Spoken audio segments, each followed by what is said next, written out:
Karena itu, 3 calon utama timnas Indonesia di AFF Football Championship adalah Hong Kong, Taiwan, dan Korea Utara.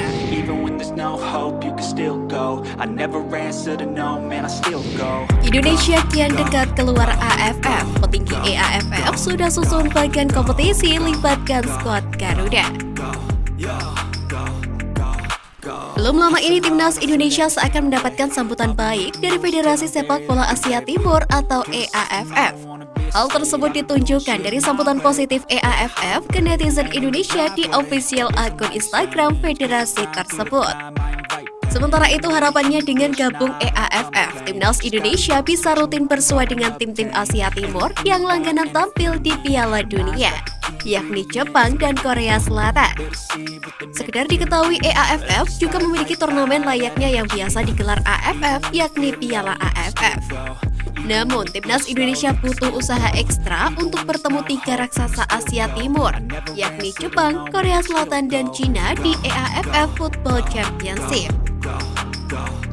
Sebab Jepang, Korea Selatan, dan Cina yang berstatus tim Asia Timur dengan peringkat FIFA tertinggi. Tinggal menunggu siapa lawan mereka di babak ketiga atau fase akhir AFF Football Championship. AFF sendiri memiliki 10 anggota, yakni Jepang, Korea Selatan, Korea Utara, Cina, Hong Kong, Guam, Taiwan, Mongolia, Kepulauan Mariana Utara, dan Makau. Sebanyak 10 anggota di atas tidak langsung bentrok di babak yang sama. Babak pertama diikuti oleh 4 tim. Tim-tim yang berpartisipasi di babak ini adalah tim dengan peringkat FIFA terendah. Jika berdasarkan peringkat FIFA saat ini, timnas Indonesia bakal turun di babak kedua. Andai keluar sebagai juara grup, timnas Indonesia juga berhak tampil di babak ketiga. Di babak ketiga ini sudah ditunggu 3 tim terkuat di Asia Timur yang memiliki ranking FIFA tertinggi, yakni Jepang yang menduduki peringkat 24 dunia, Korea Selatan yang menduduki posisi 28 dunia, dan Cina 78 dunia. Nantinya mereka saling bertemu dan masing-masing melakoni 3 pertandingan. Tim yang meraih poin paling banyak akan keluar sebagai juara. Karena itu, 3 calon utama timnas Indonesia di AFF Football Championship adalah Hong Kong, Taiwan, dan Korea Utara, yang mana saling bentrok di babak kedua. Jika keluar sebagai juara babak kedua, barulah timnas Indonesia maju ke babak ketiga, yang berisikan Jepang, Korea Selatan, dan Cina.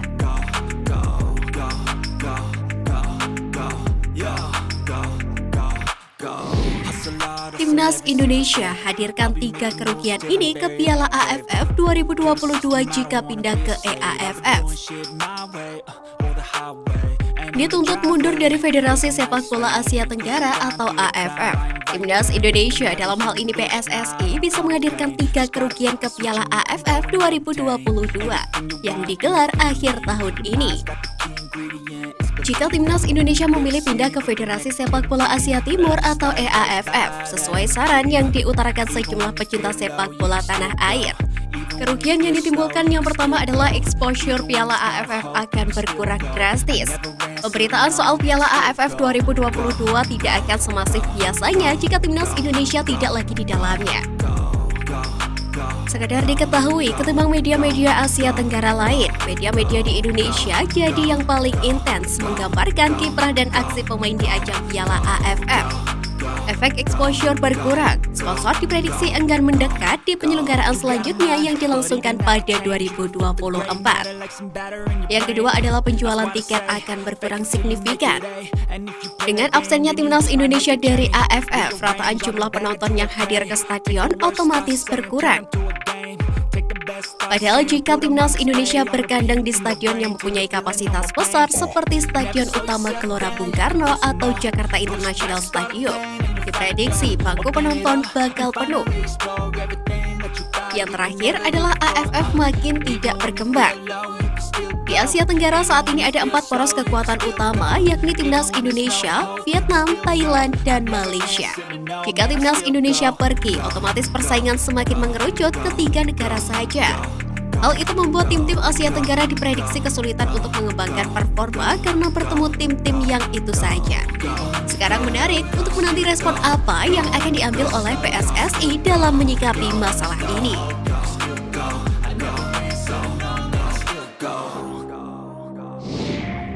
Menggila di Piala AFF U19 2022, Wonderkid Persija diajak Sintayong ke Timnas Indonesia Senior. I never answer to no, man, I still go. Timnas Indonesia memang gagal memenuhi target untuk juara di Piala AFF U19 2022. Namun tetap ada poin-poin positif yang bisa diambil. Salah satunya adalah sukses Sintayong untuk mengidentifikasi Muhammad Ferrari sebagai pemain yang punya kans untuk dia promosikan ke tim Garuda Senior.